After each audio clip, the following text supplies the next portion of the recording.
بسم اللہ الرحمن الرحیم۔ حضرت عمر فاروق رضی اللہ تعالیٰ عنہ کے زمانے میں سارنگی بجا کر گانے والا آدمی بڑے ٹھاٹ سے رہا کرتا تھا۔ سارنگی بجانے میں بہت ماہر تھا۔ اس کی آواز نہایت ہی سریلی اور شیریں تھی۔ جب ساز کے ساتھ گانے لگتا تو سننے والوں پر وجد طاری ہو جاتا۔ اس کے کمال کی دنیا میں دھوم مچ رہی تھی۔ مدتوں لوگوں کی عیش و نشاط کی مجلسیں اس کے نغموں سے گونجتی رہیں۔ آخر کار اس کی عمر ڈھل گئی، پچھلا پہر آ گیا، بڑھاپے نے ڈیرے آن ڈالے۔ بیچارے کی کمر جھک کر کمان کی طرح ہو گئی۔ اس کی دل کو لبھا لینے والی وہ آواز اب خراب اور نکارہ ہو گئی۔ وہی آواز جس سے لوگوں کے دل مچل جاتے تھے اب لوگوں کے کانوں میں گراں گزرنے لگی۔ ٹھیک ہے، دن سدا ایک سے نہیں رہتے۔ جب وہ بہت بوڑھا اور ضعیف ہو گیا تو پیسے پیسے کو ترسنے لگا۔ اب 2 وقت کی روٹی بھی نصیب نہ تھی۔ جب نوبت فاقوں تک آ پہنچی تو دل نے ٹھوکر کھائی اور خدا کے حضور میں صدقے دل سے دعا کی کہ اے میرے مالک، تو نے مجھے زندگی بخشی۔ میں ایک ادنا اور کمینہ انسان تھا، مجھے تو نے سریلی آواز عطا کی، مجھ پر ہزاروں احسان کیے۔ 70 سال تک میں نے بڑے ٹھاٹ سے زندگی گزاری اور کبھی تیرا شکر نہ ادا کیا۔ آج ضعیفی اور بڑھاپے نے میرا حال برا کر رکھا ہے۔ میں اب کچھ کمانے کا اہل نہیں۔ عمر بھر میں نے دنیا کے آگے باجا بجایا، آج جب کہ کوئی میرا راگ اور ساز سننے کو تیار نہیں، آج میں تیرے لیے سارنگی بجاؤں گا، تیرے حضور میں اپنا نغمہ پیش کروں گا۔ ہر کسی نے مجھے دھتکار دیا ہے، آج میں تیرا مہمان ہوں۔ یہ کہہ کر سرنگی اٹھائی اور مدینہ منورہ کے قبرستان کی طرف روتا توتا چل پڑا۔ قبرستان میں پہنچ کر کہنے لگا، ٹھیک ہے، اب میرے گانے بجانے کا اگلا سا ٹھاٹ نہیں رہا، مگر آج جس کے حضور میں گانے بجانے لگا ہوں اس سے معاوضے کی پوری امید ہے، اس لیے کہ وہ نکارہ اور نکمی چیزوں کے لیے بھی معقول معاوضہ دے دیا کرتا ہے۔ بڑے عرض و نیاز سے سرنگی اٹھائی اور خوب بجائی۔ بہت دیر تک بجاتا رہا اور روتا رہا۔ آخر کار روتے روتے تھک گیا تو سرنگی کو سرہانے رکھ کر ایک قبر پر گر پڑا اور وہیں سو گیا۔ اب ذرا دوسری طرف دیکھیے، حضرت عمر فاروق رضی اللہ تعالیٰ عنہ اپنے کام کاج میں مصروف تھے کہ انہیں اونگ آ گئی۔ آپ حیران ہوئے کہ خلاف معمول یہ نیند کیسی؟ آخر یہ خیال کر کے کہ یہ بھی کوئی غیبی اشارہ ہے جو حکمت سے خالی نہیں، آپ لیٹ گئے اور گہری نیند سو گئے۔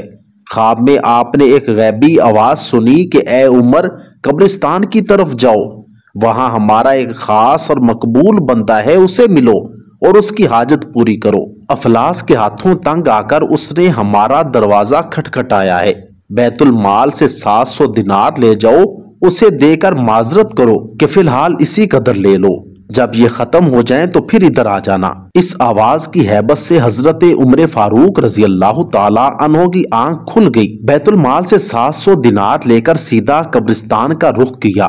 وہاں پہنچ کر ادھر ادھر دیکھا، ایک بوڑھے کے سوا انہیں کوئی نظر نہ آیا۔ تھک گئے مگر اس بوڑھے کے سوا کسی کو وہاں موجود نہ پایا تو جی میں کہنے لگے کہ اے اللہ تعالیٰ، تو نے تو فرمایا ہے کہ وہ ہمارا پاک، نیک اور مبارک بندہ ہے اور یہ ایک سرنگی بجانے والا ہے، گویا یہ خدا کا خاص بندہ کیوں کر ہو سکتا ہے؟ یہ کوئی راز ہے۔ پھر ایک اور چکر لگایا اور جب یقین ہو گیا کہ اس کے سوا یہاں اور کوئی نہیں تو سوچا کہ اندھیرے میں بھی کئی روشن دل لوگ ہوتے ہیں، کوئی تعجب نہیں کہ یہی بڑا اللہ کا پیارا ہو۔ یہ سوچ کر آگے بڑھے اور احتیاط سے اس کے پاس بیٹھ گئے۔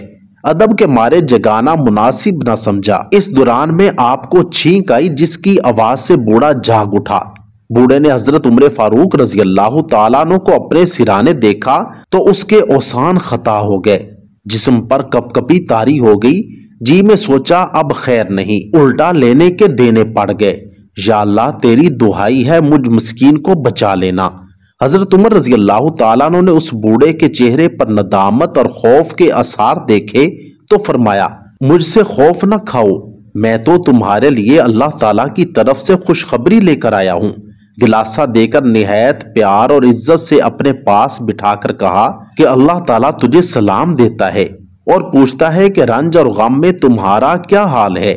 تیرے گانے بجانے کے معاوضے میں خدا نے فی الحال یہ 700 دینار بھجوائے ہیں، یہ خرچ کرو اور جب ضرورت ہو تو یہاں چلے آنا۔ بوڑھے نے جب یہ سنا تو تھر تھر کانپنے لگا، چلا چلا کر کہنے لگا کہ اے مالک، میں شرم سے پانی پانی ہوا جا رہا ہوں، میں کتنا گناہ گار ہوں اور تو کتنا رحیم ہے۔ یہ کہہ کر بہت دیر تک روتا رہا۔ جب درد حد سے بڑھ گیا تو سرنگی زمین پر دے ماری اور اسے ٹکڑے ٹکڑے کر دیا، اور خدا کے حضور میں نہایت ادب سے عرض کیا کہ اے مالک، اسی سرنگی نے میری ساری عمر ضائع کروائی، اسی نے مجھے غافل رکھا۔ تو رحیم ہے، تو کریم ہے، میرے گناہوں کو معاف کر دے۔ میں نے ساری عمر گانے بجانے میں تلف کر دی، مجھے اب ہوش آیا جبکہ زندگی کا سورج بالکل ڈھل چکا ہے۔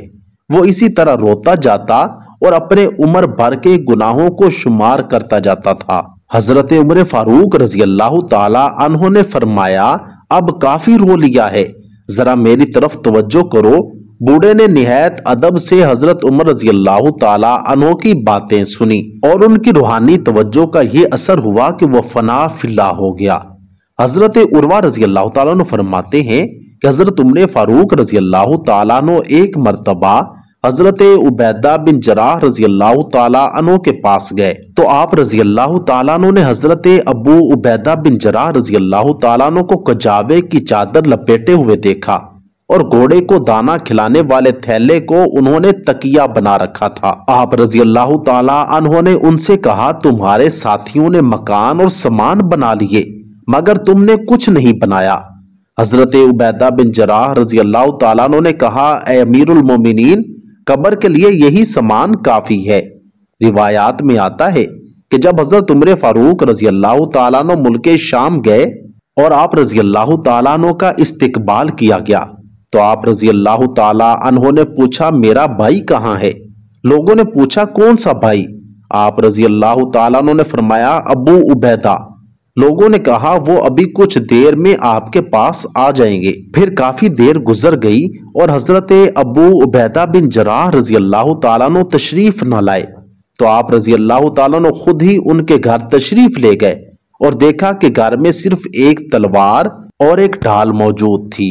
حضرت عمر فاروق رضی اللہ تعالیٰ عنہ کے دور خلافت میں کچھ لوگوں نے کہا کہ ہم نے حضرت عمر فاروق رضی اللہ تعالیٰ عنہ سے زیادہ بڑھ کر منصف کسی کو نہیں دیکھا، اس لیے حضور نبی کریم صلی اللہ علیہ وآلہ وسلم کے بعد آپ رضی اللہ تعالیٰ عنہ سب سے زیادہ افضل ہیں۔ حضرت عوف بن مالک رضی اللہ تعالیٰ عنہ نے ان کی بات سن کر فرمایا، تم جھوٹ بولتے ہو۔ حضرت عمر فاروق رضی اللہ تعالیٰ عنہ نے حضرت عوف بن مالک رضی اللہ تعالیٰ عنہ کی بات کی تائید کرتے ہوئے فرمایا، عوف رضی اللہ تعالیٰ عنہ درست کہتے ہیں، اللہ کی قسم ابو بکر رضی اللہ تعالیٰ عنہ کستوری کی خوشبو سے بھی زیادہ پاکیزہ تھے اور میں اپنے گھر والوں کے لیے اونٹ سے بھی زیادہ بے راہ ہوں۔ ناظرین کرام، آپ نے دیکھا کہ کس قدر صحابہ کرام کا آپس میں محبتوں بھرا رشتہ تھا۔ اللہ رب العزت ہمیں صحابہ و اہل بیت کے ساتھ سچے دل سے محبت کرنے کی توفیق عطا فرمائے اور بغض صحابہ سے ہماری حفاظت فرمائے۔ کمنٹ سیکشن میں آمین ضرور لکھیے گا۔